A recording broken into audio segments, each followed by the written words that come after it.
Lep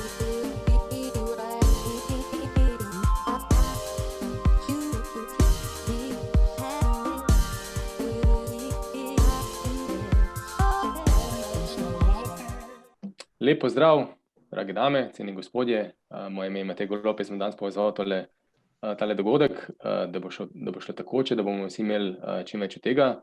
Se pravi, dobrodošli na okrogli mizi SRIP MatPro na poti k zelenemu, pametnemu, digitalnemu in kreativnemu. Predno gremo v samo vsebino in k našim gostom, samo par stvari na začetku. Na dogodkih se seveda spodobi, da smo predstavljeni svojim polnim in pravim imenom, se pravi tisti, ki še morda niste, in če se seveda znate v tem okolju, v Zoomu, v katerem smo danes, si spremeniti ime, konkretno gre se tako z miško čez svojo sliko oziroma kvadratek, potem tiste 3 pikce, da se odpre meni in potem rename. Zdaj, če ne znate, ni problema, če znate, je fajn, da vemo, kdo ste tukaj.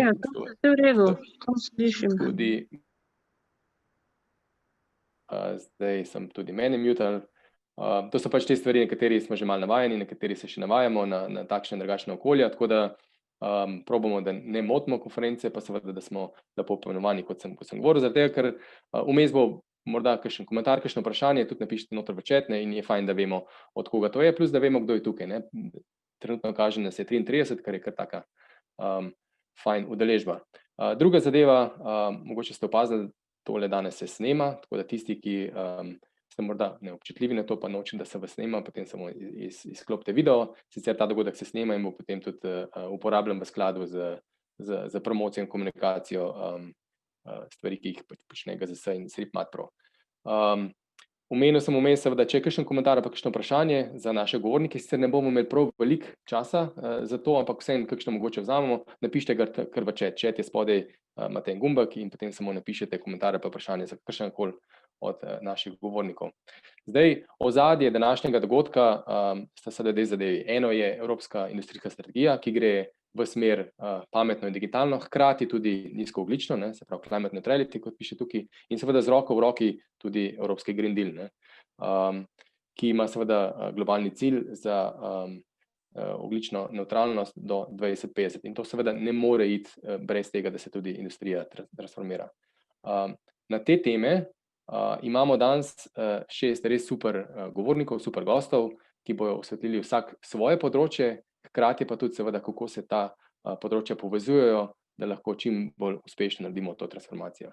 Z nami so dr. Niko Herakovič z Fakultete za strojništvo, ki se lahko pohvali s prvim demo centrom na področju pametnih tovarn, potem Antonija Božič-Cerar z GZS-ja, ki je direktorica službe za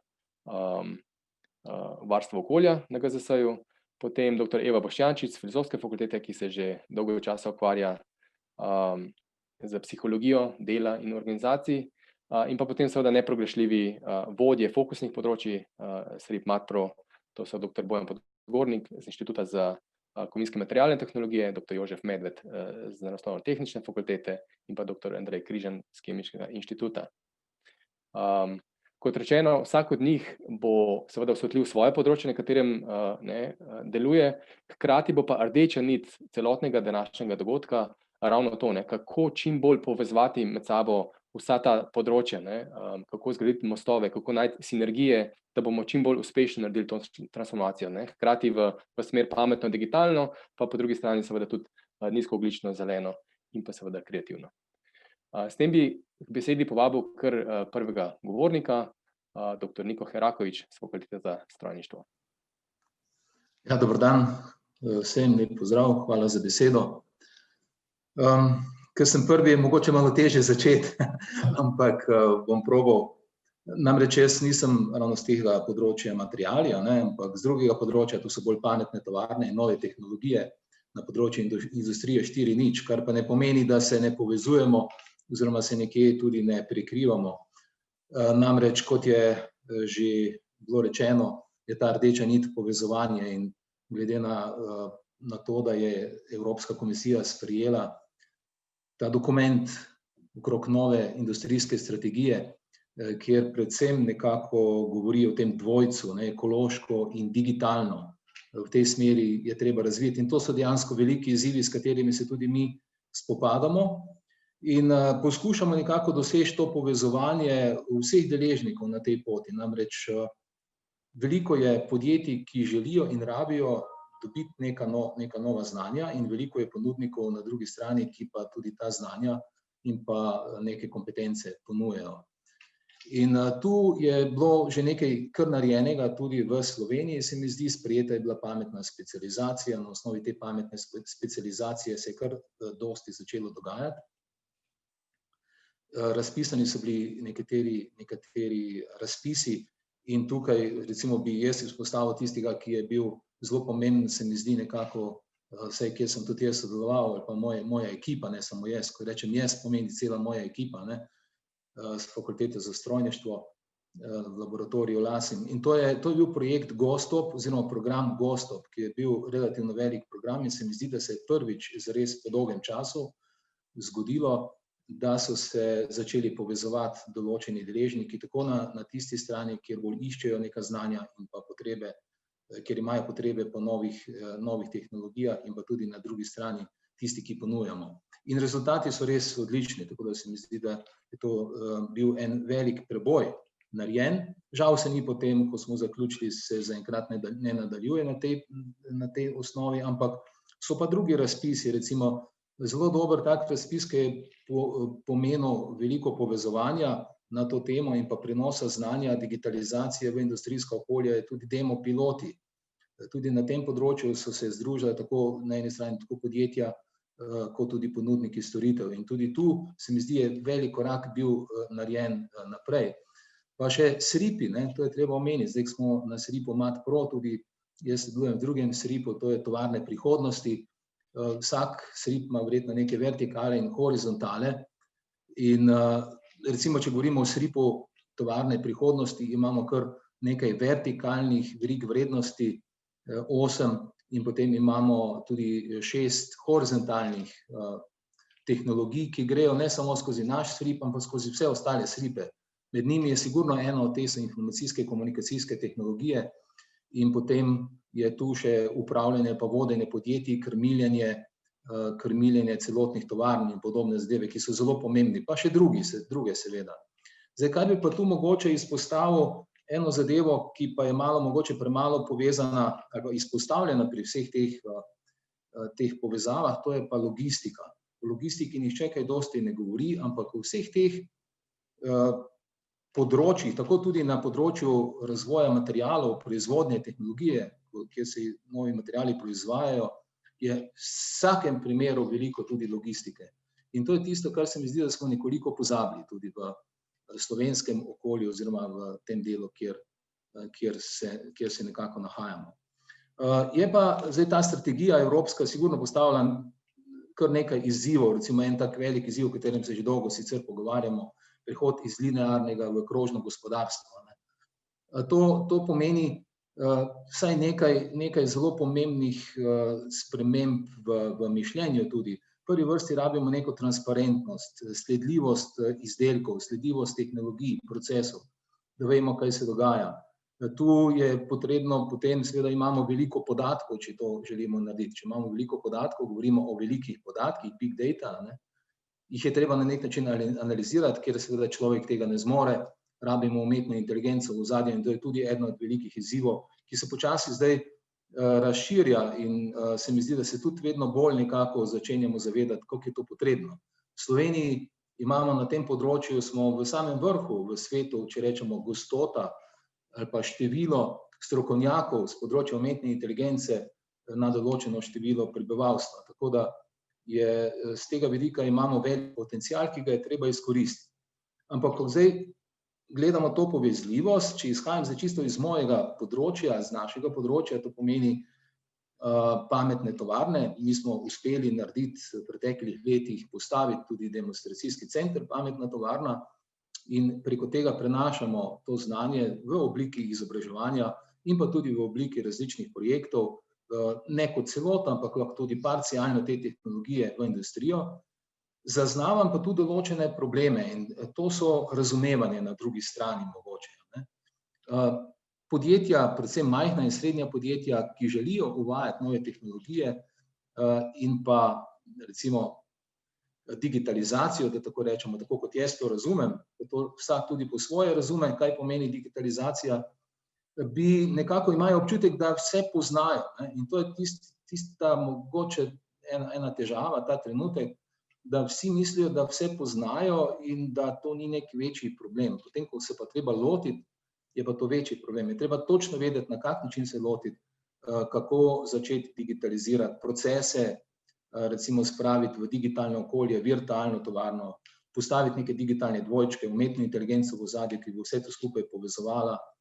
Potem je še ena zadeva za majhna podjetja, ko govorimo o velikih podatkih, ne, si majhna podjetja težko privoščijo vso to infrastrukturo za velike podatke. Zdaj, en centralni ali pa nekaj centralnih superračunalnikov v Sloveniji sicer imamo, ampak je težko zdaj delati na ta način, tudi preko oblaka, javnega oblaka, takega ali drugačnega. So tu neki strahovi, ne.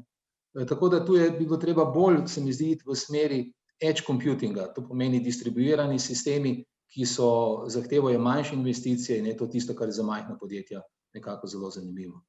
Zdaj, seveda bi tu o tem lahko govorili še dolgo časa, moj čas se je iztekel, tako da bom zdaj prepustil še besedo drugim, če kako vprašanje pa z veseljem odgovorim. Hvala lepa. Super, najlepša hvala. Vsak od prvih treh govornikov ima časa približno 7 minut, tako da lahko pokrijo pač določene zadeve, za določene stvari se mogoče vrnemo malo kasneje, pa če bo kakšno vprašanje tudi. V zadnjih par minutah seveda se je dr.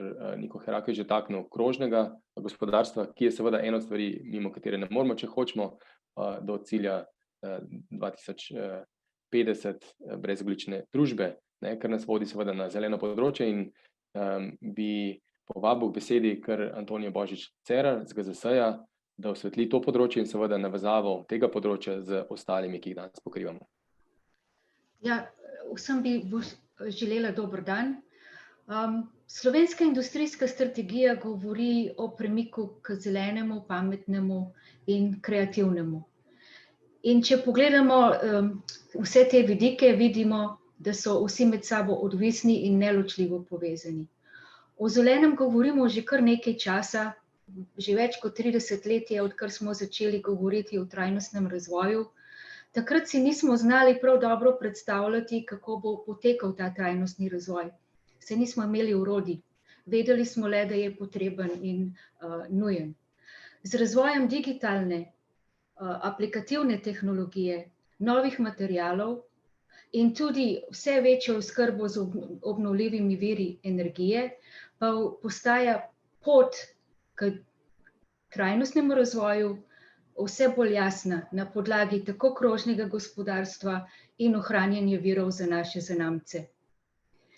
Če še pred nekaj leti, ko se je začelo govoriti o krožnem gospodarstvu, je obstajala bojazen, da se bojo pametne tehnologije razvijale brez krožnega gospodarstva, oziroma da krožno gospodarstvo ni najbolj nujno potrebno. Zdaj kaže nedavna študija, ki jo je naročila Evropska unija na področju stanja kritičnih materialov za razvoj novih tehnologij prihodnosti, da temu ni tako. Oskrba z obnovljivimi viri energije je namreč nujno povezana z ustrezno infrastrukturo. Saj je dostop do sonca, vetra niso zanesljivi viri energije in nujno potrebujemo hranilnike. Hranilniki so ene od teh razvojnih tehnologij prihodnosti, strateških na ravni EU, ki so pa nujno povezani z dostopom zanesljivih virov, tudi kritičnih surovin. Brez krožnega gospodarstva, ki bo evropsko industrijo oskrbovalo z temi kritičnimi surovinami, kamor spadajo redke zemlje, kobalt, litij, grafit med drugimi. V bistvu Evropa ne bo mogla, ne more tekmovati z tistimi državami, ki so surovinsko bolj bogate, kot so na primer Kitajska, pri razvoju strateških razvojnih tehnologij, ne samo obnovljivih virov energije, ampak tudi e-mobilnost, vesoljskih tehnologij in celo digitalizacije. Saj nabor zadnjih tehnik, digitalnih tehnik, kaže, da so odvisne od vseh elementov v periodnem sistemu. In če smo v Sloveniji še nekaj časa ob razgovoru o prehodu na podnebno nevtralnost govorili, da bi bilo to najlažje doseči s tem, da industrijo ali pa velik del industrije kar zapremo, predvsem tiste najbolj energetsko intenzivne. V bistvu tudi Evropski zeleni dogovor in Evropska industrijska strategija govorita, da je energetsko intenzivna industrija nujna za prehod Evrope v zeleno, krožno in podnebno nevtralno gospodarstvo. Saj ta industrija zagotavlja surovine za vse ostale verige vrednosti. Že pri večini kovin je Evropa močno odvisna od uvoza, ker je stopnja odvisnosti od uvoza med 75 in 100%. Da bi posamezne surovine lahko zaokrožile v gospodarstvu čim večkrat, pa moramo drugače razmišljati, čim bolj izločiti nevarne snovi, jih zamenjati z nenevarnimi oziroma manj nevarnimi. Snovalci bodo morali razmišljati o celotnem življenjskem ciklu izdelka. Ne le kakšen izdelek bo med uporabo, ampak tudi, kje bo ta izdelek končal, ko ga potrošnik zavrže, kako ga bomo zbirali, kako ga lahko predelujemo, kako ga recikliramo. Ko razmišlja, o katerih snoveh bodo vstopale v izdelke, bo treba razmišljati ne le o odpravi nevarnih snovi, ampak tudi o izločanju tistih snovi, ki lahko škodljivo vplivajo na predelavo in reciklažo, ki jo ovirajo, čeprav morda niso nevarne snovi. In treba bo tudi razmišljati, kako bomo lahko sistematično dostopali do tistih surovin, ki so pa koristne, ki imajo vrednost, ki so kritične za nadaljnji potek gospodarstva. Z razvojem digitalizacije je pričakovati, da bo vse več izdelkov opremljenih s tako imenovanimi potnimi listi. Ti potni listi naj bi vsebovali podatke o ravno teh nevarnih ali škodljivih snoveh in tudi, kje je možno dostopati do koristnih snovi, potem ko izdelki pristanejo v odpadnih tokovih. V primeru jekla in plastike bomo morali skrbeti za ohranitev njihove kakovosti, kroženje snovi z izboljšano sledljivostjo, zbiranjem postopkov reciklaže, izločanjem škodljivih snovi in tudi širšo uveljavitev proizvajalčeve razširjene odgovornosti za posamezne izdelke. Proizvajalčeva razširjena odgovornost se bo vse bolj uveljavljala v izdelkih, ki prihajajo v široko potrošnjo. To pomeni, da je proizvajalec odgovoren za izdelek tudi potem, ko le-ta pristane med odpadki in ga je potrošnik zavrgel. In bo proizvajalec moral poskrbeti, da bodo izdelki, ko so zavrženi, čim bolje predelani in da bodo v bistvu vse snovi lahko ostajale v krožnem gospodarstvu. Tako da nekako sem zdaj naredila povzetek tistega, kar jaz vidim, da je najbolj smiselno in najbolj pomembno pri razvoju novih izdelkov.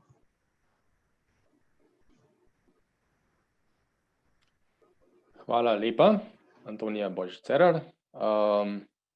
Zdaj, recimo, če zelo posplošimo ti dve smeri, se pravi digitalna pamet, pa na drugi strani zeleno, pa do 2050, nekateri se mogoče zavedamo, mnogi se pa ne, koliko velike enih sprememb bo to dejansko prineslo. In spremembe so težke, ker homo sapiens je narejen tako, da mu najbolj paše status quo, tako kot je od nekdaj bilo in zakaj bi se spremenili. Seveda z ljudmi imamo tle opravka in ljudi bo treba prepričati, navaditi, zmotivirati za spremembe. In seveda zdaj naslednja tema so seveda ljudje oziroma v gospodarstvu temu rečemo človeški viri, upravljanje z njimi in na tem področju je seveda ena od strokovnjakinj dr. Eva Boštjančič z Filozofske fakultete, ki nam bo osvetlila ta del, se pravi, kaj nam te spremembe prinašajo na tem področju.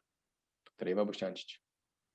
Ja, lepo pozdravljeni. V mojem imenu kot psihologinja bom šla morda malo bolj stran, pa hkrati bom ostala zelo pri vas, pri vaših temah. Morda bi svoj del predstavitve razdelila v dva dela. Prvi del bi morda opozorila na neke spretnosti, ki bomo potrebovali v prihodnosti, v drugem delu pa bi rada se dotaknila zelenega, ki posega prav vse pore delovanja neke organizacije. Če začnem pri začetku, kot sem napovedala, to pomeni, katere spretnosti bodo potrebne v prihodnosti. Ena velika mednarodna raziskava je pokazala, pa začnem morda z zelo psiholoških, bolj mehkih spretnosti, pa to ne pomeni, da jih vi in vaši zaposleni ne bodo potrebovali, so naslednje. Prva je to družbena dojemljivost. Kako razumemo to družbeno dojemljivost? Predvsem gre za zavedanje odziva drugih in razumevanje tega odziva. To pomeni, neko je zavedanje in pa potem tudi razumevanje. Ta znanja, na primer, vključujejo, upravljanje, vodenje, storitve za stranke, osebe, poznavanje psihologije. To vse vključuje ta družbena dojemljivost. Potem druga taka spretnost je prepričevanje. To pomeni prepričati druge, da spremenijo mišljenje, ravnanje, morda tudi lahko govorimo o povezavi z informatizacijo, z zelenim, o čemarkoli. Prepričati nekoga ne pomeni, da ti brezpogojno sledi, ampak znanje za to prepričevanje potrebuješ pa s področja komunikacije, medijev, psihologije, prodaje, trženja. In tukaj potrebujemo neke vrednote, kot je na primer odločnost, energija, medsebojna povezanost. Še ena taka spretnost, ki je morda prav danes pomembna, pa morda boste rekli, sej, ko bo pa konec epidemije, pa ne bo več. To je pomoč in oskrba drugih. To pomeni, ta spretnost lahko razumemo kot nekako zagotavljanje osebne pomoči, oskrbe, čustvena pomoč, opora, skrb za druge. In naslednja ta spretnost, četrta, je kritično razmišljanje. Tukaj se mi zdi, da kritično razmišljanje, jaz bi tukaj predvsem apelirala na osnovne šole, srednje šole, fakultete. Tukaj se mi zdi, da moramo mlade predvsem učiti ne brezpogojnega sledenja, ampak predvsem nekega kritičnega odnosa, tudi do informacij, ki so na spletu, ki nam jih ponujajo mediji, da gre za uporabo neke logike ter utemeljevanje, zagotavljanje prednosti, slabosti, alternativnih možnosti, ugotovitev ali pa pristopov k določenim problemom. In predvsem tukaj govorimo o nekem odprtem umu, o radovednosti, o neki viziji, o splošni izobraženosti. Še ena spretnost, ki je zelo pomembna, je aktivno učenje. Aktivno učenje predvsem pomeni razumevanje nekih posledic, nekih novih informacij, tako za sedanje, kot pa tudi za prihodnje reševanje problemov ter pa odločanje. Naprimer, za aktivno učenje kaj potrebujemo? Potrebujemo neko zavzetost, potrpežljivost, samostojnost, neko usmerjanje. In zadnja, a ne najmanj pomembna spretnost je reševanje kompleksnih problemov. Skratka, kompleksni problemi vsekakor potrebujejo svoj čas, svojo strokovnost, potrebujejo na nek način neko sposobnost analiziranja, odločanja, posploševanja, prilagodljivost. In vse te spretnosti pravzaprav nam kažejo, kaj je tisto, kar potrebujejo naši zaposleni v prihodnosti. In druga točka, ki sem vam jo obljubila, da vam jo predstavim, je zeleno zaposlovanje.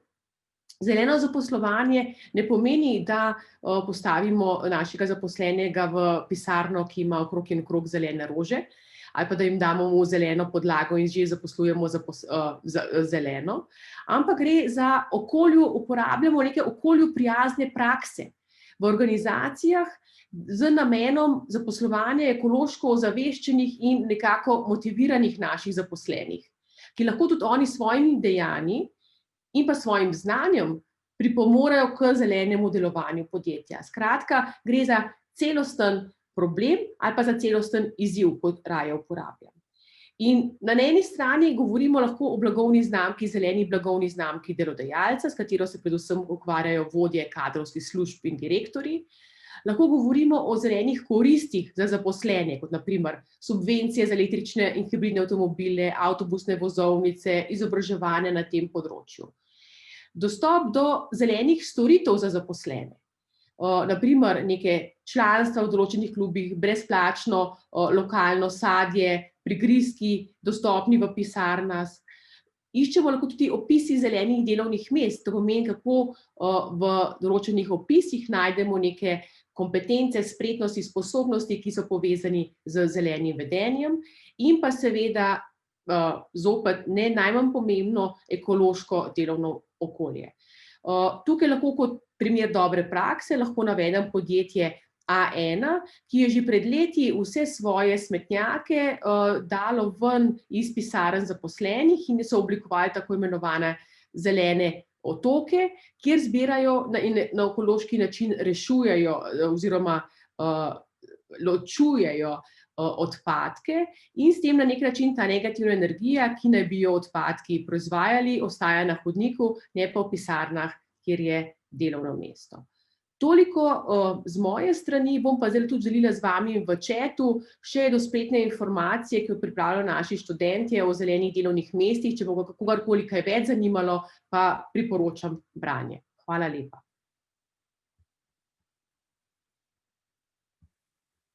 Super, hvala lepa, Eva, za tale pogled strani psihologije dela pa človeških virov. Zdaj pa nadaljujemo naprej in sicer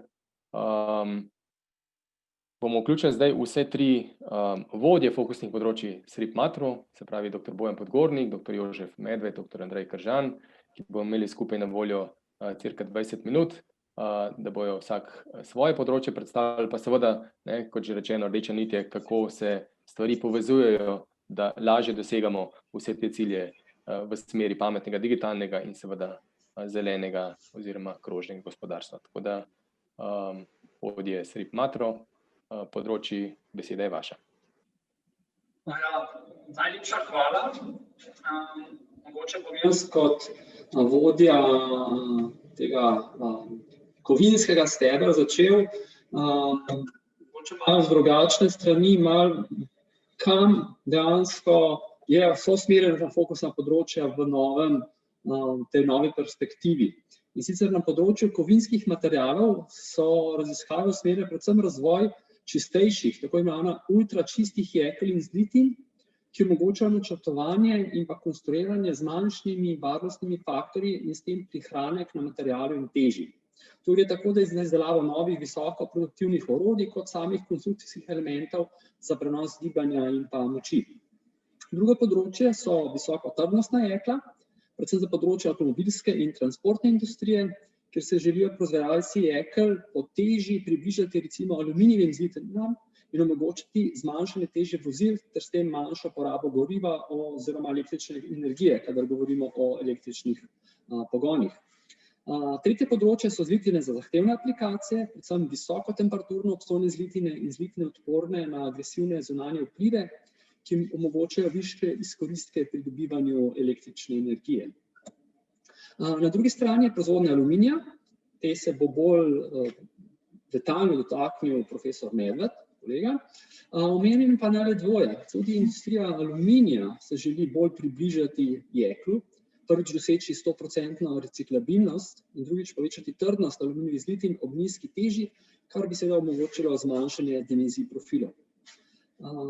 Zelo pomembno področje v našem SRIP-u seveda je področje tehnologij.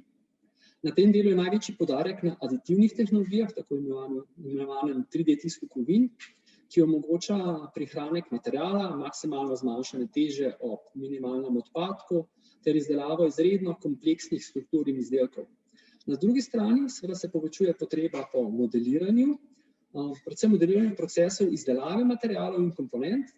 To je tako od razvoja mikrostrukture, same izdelave, lastnosti do obnašanja materialov, ki na to omogoča virtualno in s tem za razliko od pristopa poizkusa in napake, hitrejše, bolj efektivno, predvsem pa ekološko in cenovno učinkovito načrtovanje materiala. Poleg vsega tega naštetega se vsi naši člani zavedajo pomena trajnostnega razvoja, nujnosti zmanjšanja energetske potratnosti in pa ohranjanja okolja. To pomeni, da je poleg vlaganj v sam razvoj materialov potreben tudi razvoj tehnologije izdelave, tako v smislu 100% reciklaže in vračanja sekundarnih surovin ter s tem ohranjanja naravnih resursov, do rekuperacije toplote, rekuperacije oziroma vračanja energije in pa seveda zmanjšanja energetskih potreb, do zmanjšanja CO2 odtisa. Kadar govorimo o tem CO2 odtisu, to ni le na mestu končne uporabe nekega izdelka, recimo vožnja avtomobila, pravimo, ja, zdaj imamo pa avto iz nekih kompozitnih materialov, izredno lahko in zato praktično ni CO2 odtisa. Ne, mi moramo gledati tudi vse od samega začetka zdrave komponent, to je od pridobivanja surovin, izdelave materiala, njegovega preoblikovanja, do zbiranja, razgradnje in pa reciklaže. Toliko na kratko z moje strani, predvsem iz tega kovinskega dela tehnologij, zdaj pa predajam besedo kolegu profesorju Medvedu, prosim. Ja, hvala lepa za besedo. Tudi jaz bi najprej želel pozdraviti vse udeležence okrogle mize. Jaz bi mogoče nekoliko to tematiko nadaljeval na področju lahkih kovin. Za Slovenijo seveda predvsem pomemben aluminij, torej vsi materiali, ki jih izdelujemo in uporabljamo na področju aluminija, aluminijevih zlitin in pa drugih materialov na osnovi aluminija.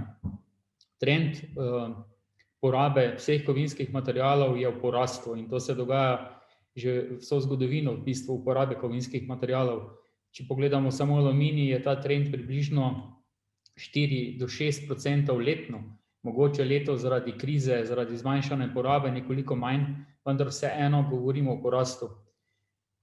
Pri aluminiju govorimo o dveh glavnih surovinah, iz katerih izdelujemo torej proizvode na osnovi aluminijevih materialov. Primarni materiali, torej primarni aluminij, ki ga proizvajamo iz rude, ki se imenuje boksit, in pa sekundarni aluminij, ki ga vračamo nazaj v okviru krožnega gospodarstva in pa reciklaže v proizvodnjo in ga v bistvu recikliramo. Seveda pri aluminiju, ki je, bom rekel, še zmeraj kovina moderne dobe na nek način, ker ga pridobivamo šele, zadnjih 130 let, je veliko aluminija še vedno v uporabi. En tak podatek pravi, da še 75% vsega aluminija je v uporabi, kar pomeni, da ne moramo govoriti o popolni reciklaži ali pa samo o reciklaži ali pa o sekundarnem aluminiju, ker ga ni dovolj na razpolago. Ko govorimo o pridobivanju primarnega aluminija, seveda le tega danes pridobivamo z tehnologijo, ki je povezana z veliko porabo energije, to je približno 13 kWh na kilogram aluminija, in pa z izpusti CO2. Predvidevamo, da v naslednjih 10 letih ali pa vsaj naslednjih 20 letih bo ta tehnologija prešla na pridobivanje tako imenovanega zelenega primarnega aluminija, kjer bo sedanja ogljikova anoda nadomeščena z inertno anodo v elektrolizni celici, kjer pridobivamo aluminij. S tem bo produkt pridobivanja aluminija ne več CO2, ampak kisik, in aluminij seveda bo proizveden z bistveno boljšo tehnologijo kot do sedaj.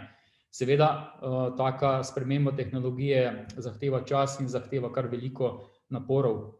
V vsakem primeru aluminijska industrija danes teži k reciklaži in vemo, da kovinski materiali, tudi aluminij, so 100% reciklabilni, kar pomeni, da je seveda potrebno povečati stopnjo reciklaže. To pomeni prvič ekološko ozaveščenost in drugi seveda tudi zmanjšanje stroškov pridobivanja aluminija na področju reciklaže. Tukaj bi rad dodal to, da seveda takšno pridobivanje pomeni pridobivati zlitino, ki je moderna, ki ima visoke sposobnosti, vendar jo pridobivamo z manjšo obremenitvijo ekologije in pa seveda z bolj čistimi tehnologijami, ker so ti materiali onesnaženi. Rad bi tukaj povedal, da v bistvu govorimo tudi o posebnih materialih, kot so aluminijeve pene, kot so kompoziti na osnovi aluminija. Moramo govoriti tudi na področju kovinskih materialov o spajanju različnih materialov, torej različnih tehnologij tudi spajanja materialov. In seveda tudi proizvodnje materialov, kot so kovinski prahovi, na primer za posebne tehnologije. Če bi samo malo se vrnil na reciklažo, pri reciklaži seveda tak sekundarni material, ki ga predelujemo v tovarnah za pridobivanje aluminijevih zlitin, posebno pozornost. To pomeni, da v bistvu tak material s sabo nosi kar nekaj nečistoč, kar nekaj napak, ki jih moramo v procesu pridobivanja ali pa izdelave novega materiala seveda odstraniti. Zato so v teku nove tehnologije, čistejše tehnologije, ki v bistvu dejansko lahko iz manj čiste surovine proizvedajo visokokakovostne zlitine. Na področju aluminijevih zlitin seveda gre razvoj z zelo veliko hitrostjo naprej, kar pomeni, da želimo proizvesti aluminijeve zlitine z zelo visokimi mehanskimi lastnostmi, takimi, ki se približujejo jeklom, in pa seveda ohraniti preoblikovalnost aluminija, ki je danes med kovinami med najboljšimi.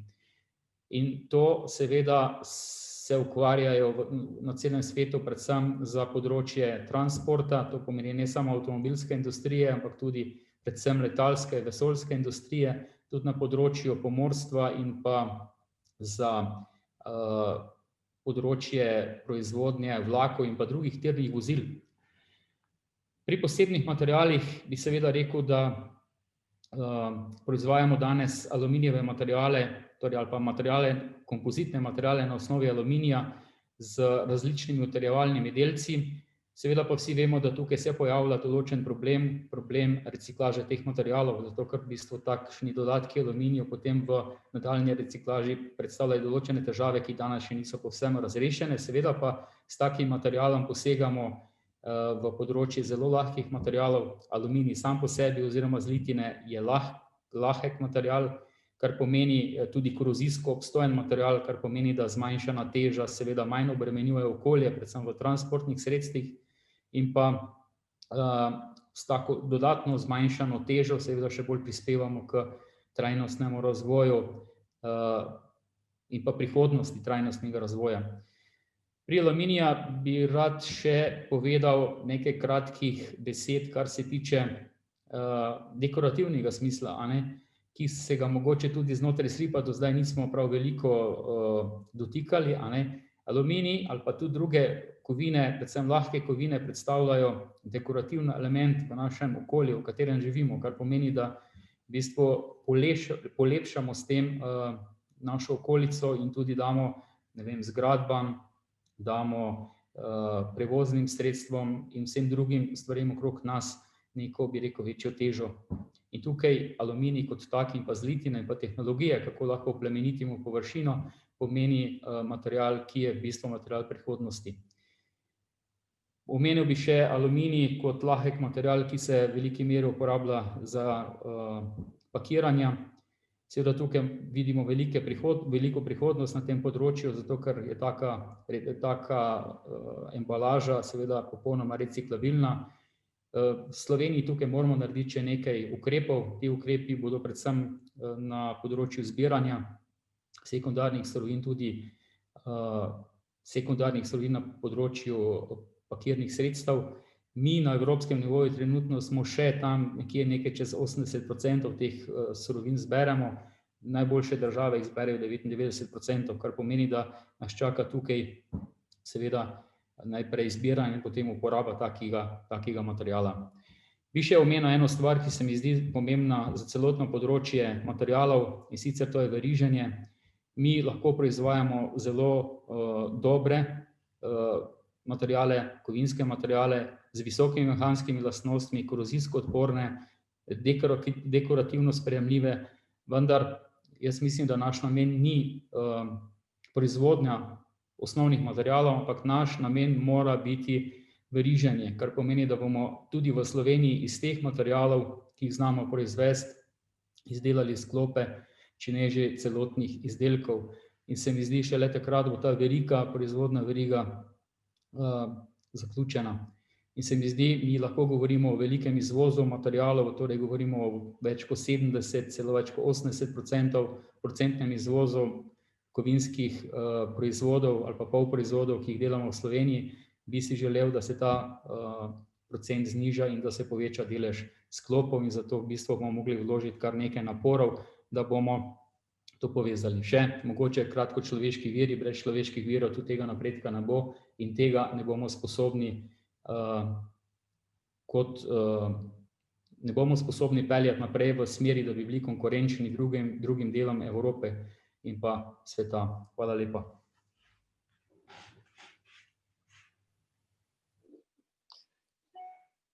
Torej, najlepša hvala. Verjetno je še par minut za predstavitev drugega stebra SRIP-a MatPro, in ta je koncentriran na multikomponentne materiale. To so nekovinski materiali, predvsem nekovinski torej, ki imajo več komponent. To obsega zelo različne materiale, ki segajo od recimo premazov, pa do različnih lepil, kitov, smol, do pametnih vlaken in tekstilov, naprimer kompozitnih materialov in tako naprej. Torej, relativno široka paleta materialov, ki postajajo dejansko vedno bolj pomembni. Torej, tukaj poslušamo pravzaprav v 3 sklopih različnih o materialih, ki pridobivajo na pomenu. Ta sklop multikomponentnih je pravzaprav najširši. In zanimivo je, da ti materiali pravzaprav prispevajo po svoji funkcionalnosti, pa tudi zaradi manjših bremen, ki jih povzročajo pri proizvodnji, uporabi, k večji trajnosti, k trajnostni uporabi materialov in tako naprej. Torej, mogoče bi šel na specifične poudarke, ki jih imamo v SRIP-u na tem področju.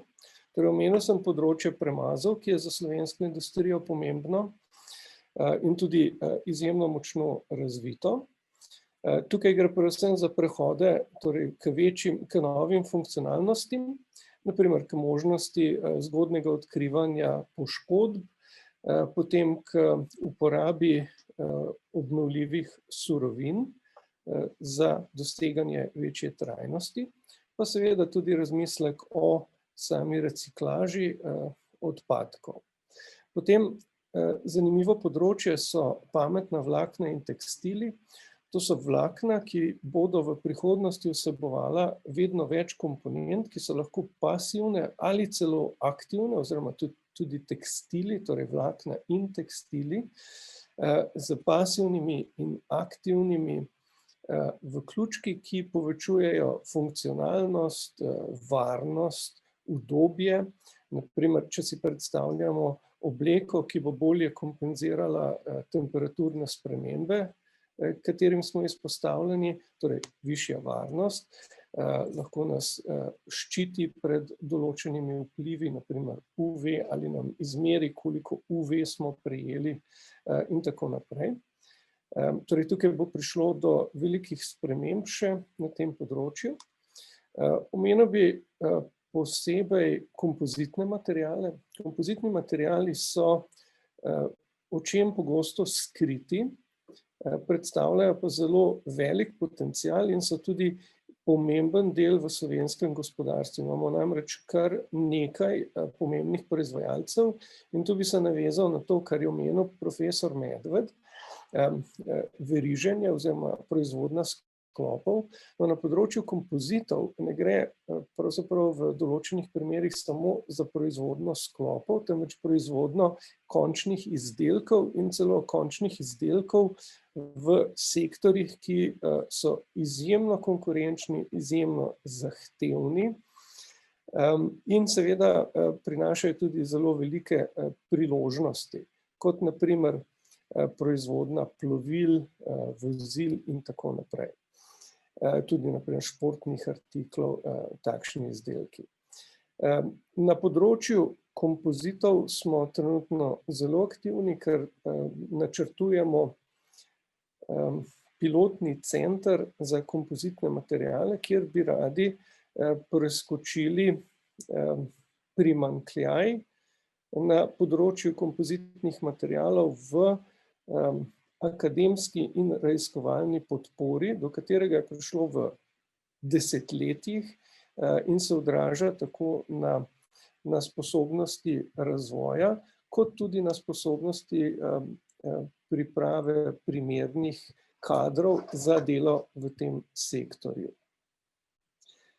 Mogoče je zanimivo tudi, da kompoziti, naprimer, so zelo pomembni za trajnostne tehnologije. naprimer vetrnih elektrarn, si brez kompozitov pravzaprav skoraj da ne moremo predstavljati. Vemo pa, da je vetrna energija izjemno zanimiva in popularna. Torej, vstopajo kompoziti pravzaprav v področja, kjer se pričakuje velike pridobitve, naprimer na energiji, potem zmanjšanje teže vozil, torej povečevanje varnosti vozil, potem zmanjšanje teže, naprimer zračnih plovil in tako naprej, in tudi lastnosti. Mogoče bi omenil samo še, da gre tukaj pravzaprav za široko področje in zato izbiramo nekaj segmentov. V prihodnje se želimo bolj posvetiti vlaknom in tekstilom, hkrati pa se ukvarjamo tudi s tem, kako bolj uspešno vključevati plastičarsko industrijo, torej klasične plastične materiale, ker je to tudi zelo pomemben segment v slovenski industriji. Tu nismo proizvajalci materialov, vendar gre za veliko predelovalno kapaciteto v naši industriji in tudi mnogo zaposlenih. Morda bi s tem zaključil in prepustim čas za diskusijo.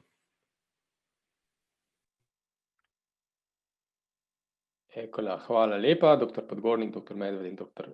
Kržan. Zdaj do konca imamo še nekih 13-14 minut in za zaključek bi pa zdaj kar povabil nazaj vse skupaj, se pravi vseh 6 gostov.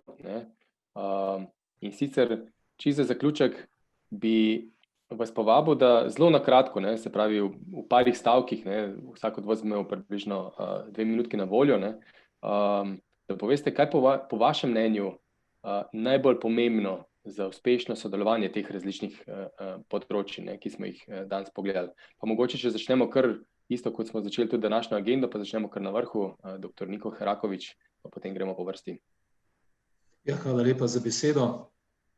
Torej, za to povezovanje se mi zdi zelo pomembno, da poznamo podjetja predvsem, da poznajo koncepte tovarn prihodnosti, torej na kak način pristopiti, kako zastaviti, kaj vse je treba narediti, možnosti, tehnologije. Vse to je na nek način znano, splošno, ampak kot sem prej rekel, konkretno pa ne. Zato mislim, da je pomembno, da imamo tu neke demonstracijske centre, kjer lahko pridejo podjetja in se to naučijo, in jaz osebno in kolegi v SRIP-u se zavzemamo za nacionalni demonstracijski center pametne tovarne, kjer bi združili moči in bi res bil dostopen vsem podjetjem. Potem se mi zdi omenjena so bile spretnosti, jaz pa mislim, da je zelo pomembno kasneje tudi, oziroma za to povezovanje so kompetence, ki je nekaj več kot spretnosti, in seveda spretnosti se lahko, tu ne vidim takšnega problema, ker se mi zdi, da z izobraževanjem in z sprememba kurikula na univerzah, v srednji šoli in tako naprej lahko dobijo neke spretnosti, vendar kompetence, vsaj moje izkušnje tako kažejo, bi lahko pridobili tudi, prešolali bi lahko kadre v podjetjih s pomočjo pilotnih projektov. Vedno je treba začeti nek konkreten projekt v podjetju, kjer je treba nekaj spremeniti, in to pripelje do tega, da lahko tudi pridobijo kompetence, torej da se uporabijo skillsi, ampak da se pridobijo kompetence.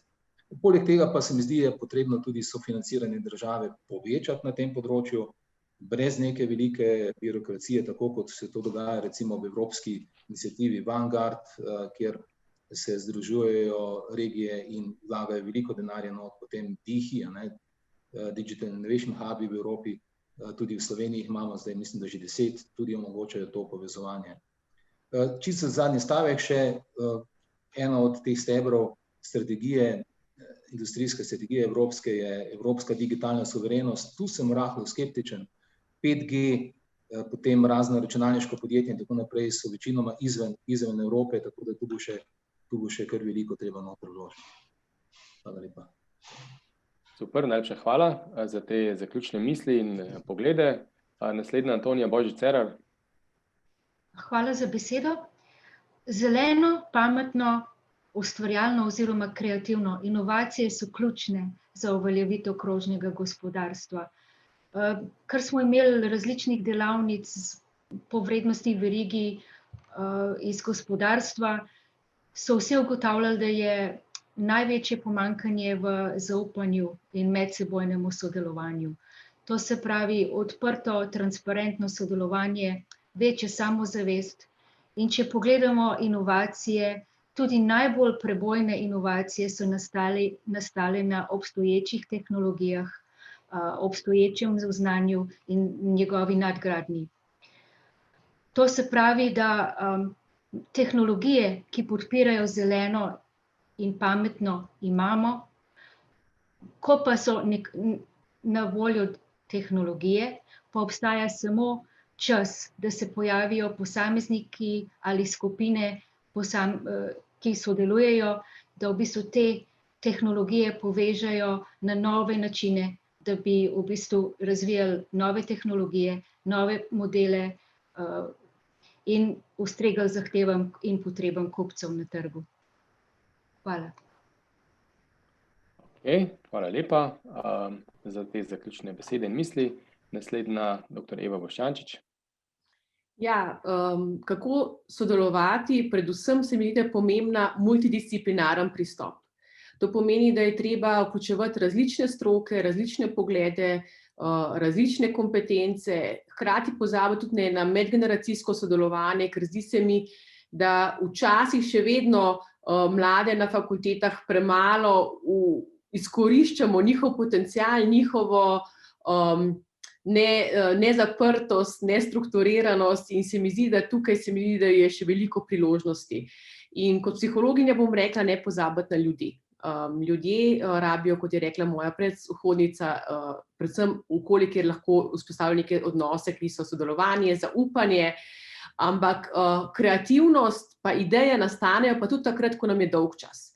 Tako da ljudje, ki bodo preobremenjeni, ne bodo kreativni in ne bodo inovativni. To pomeni, da rabijo tudi čas, da lahko neka ideja pride na plano in predvsem takrat, ko imaš čas za te stvari.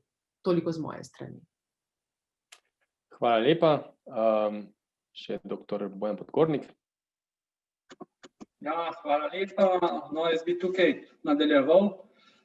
Z mojega stališča je za večjo konkurenčnost slovenskega gospodarstva najpomembnejše, da nehamo razmišljati individualno oziroma lokalno in se omejevati na moje, tvoje, tako imenovano vrtičkarstvo, temveč da združimo svoje kompetence, kapacitete, vire in znanja, ki ga imamo ogromno, in za ustrezno pomočjo države seveda pričnemo na svetovnih trgih nastopati kot močno in enotno slovensko gospodarstvo, podprto z izjemno znanstveno-raziskovalno sfero. Torej, raziskujmo skupaj.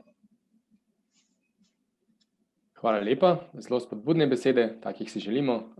Naslednji dr. Jožef Medved.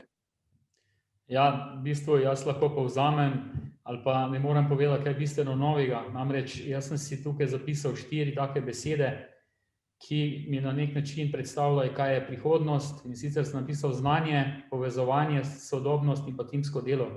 Seveda znanja se mi zdi, mi imamo veliko, pa ga ne znamo izkoristiti, pa bi ga lahko boljše izkoristili. Predvsem mislim tukaj na povezovanje med raziskovalnimi organizacijami in pa gospodarstvom. Brez povezovanja seveda ne bo šlo naprej. Tukaj mislim na povezovanje tako različnih strok, strokovnjakov, različnih RO-jev in pa gospodarstvenikov skupaj, da bomo prišli res do nekega uspeha. Sodobnost pomeni sledi trendom, ki jim mi lahko sledimo. Ne moramo biti konkurenčni na vsakem področju, ampak tam, kjer smo lahko, pa mislim, da smo lahko najboljši. In pa brez timskega dela naprej ne bo šlo, ker v bistvu področja so danes tako interdisciplinarna, tako zahtevna, da tudi brez psihologije na koncu v takem timu verjetno ne bo šlo. Bi pa še sam 2 stvari dodal. Tudi mi si zelo želimo pilotni center na področju lahkih materialov. Z njim se ukvarjamo že mislim, da zadnjih 5 let. Imamo vse na nek način pripravljeno, potrebujemo samo še tisti zadnji, kako bi rekel, pushing, sredstva, da bomo lahko začeli. In tukaj seveda pričakujemo podporo države, pa ne samo tukaj, ampak v bistvu na mnogih drugih področjih. Hvala lepa. Hvala. In še čisto na koncu, dr. Andrej Kržan. Najlepša hvala za besedo. Mogoče ena zadeva, naše življenje bo še vedno tudi v prihodnje imelo neko materialno osnovo, ne glede na digitalno, na umetno inteligenco, ampak še vedno bomo imeli potrebo po materialnih zadevah. Torej, materiali nas bodo spremljali in ne bodo odšli, ne bomo jih izgubili, ne bodo izginili, bodo drugačni, bodo boljši in nekdo jih bo proizvajal. Kdor jih bo znal najbolje proizvajati, bo dosegel tudi uspeh in to smo seveda lahko mi. Zato pa potrebujemo znanje, kar pomeni, da moramo imeti dobro izobražene ljudi, tukaj ciljam predvsem na univerzitetne nivoje. Tukaj je potrebno vlagati stalen napor, da imamo izobražene ljudi, ki jih moramo potem znati tudi uporabiti in vključiti v sistem, ki ga imamo. Že samo sodelovanje med raziskovalno sfero in gospodarstvom, mislim, da bi lahko doživelo še večji razcvet in več uspeha in je temu tudi treba dati kar nekaj pozornosti, mogoče psihologije ali pa še česa drugega. Mogoče pa zadnja točka, kako se povezovati, verjetno najbolje v vrednostnih verigah, s tem, da seveda ne smemo ostajati zaprti v svojih lokalnih mejah, tudi v nacionalnih mejah, ampak moramo sklepati tudi uspešna sodelovanja s tujino in to tudi ne samo z Evropo, temveč globalno. Tako da izzivov imamo kar nekaj, priložnosti pa še več. Hvala lepa. S tem prihajamo do konca tega današnjega dogodka, tele okrogle mize. Jaz bi se vam res lepo zahvalil vsem gostom, ker smo uspeli v recimo temu slabi uri pokriti kar veliko stvari, zahtevnih, kompleksnih, tako da časovno smo se lepo držali, tako da hvala lepa za vse vaše prispevke in tudi seveda rdečo nit, kako povezovati te različna področja na poti transformacije k pametnemu, digitalnemu, kreativnemu in zelenemu. Tako da najlepša hvala. Čisto predno zaključimo bi samo še omenil, ekipa je v zadnji, ki se jih zdaj ni videlo, niso govorili, ponovadi se vedno je fajn zahvaliti tudi, konkretno bi izpostavil Ines pa Primoža, ki sta v zadnji, da se skupaj lepo teče, tako da seveda kot na koncu tudi vedno rečemo, upam, da se naslednjič vidimo v taki zasebi v živo, upam, da bo to čim prej, tako da najlepša hvala in lep in uspešen teden.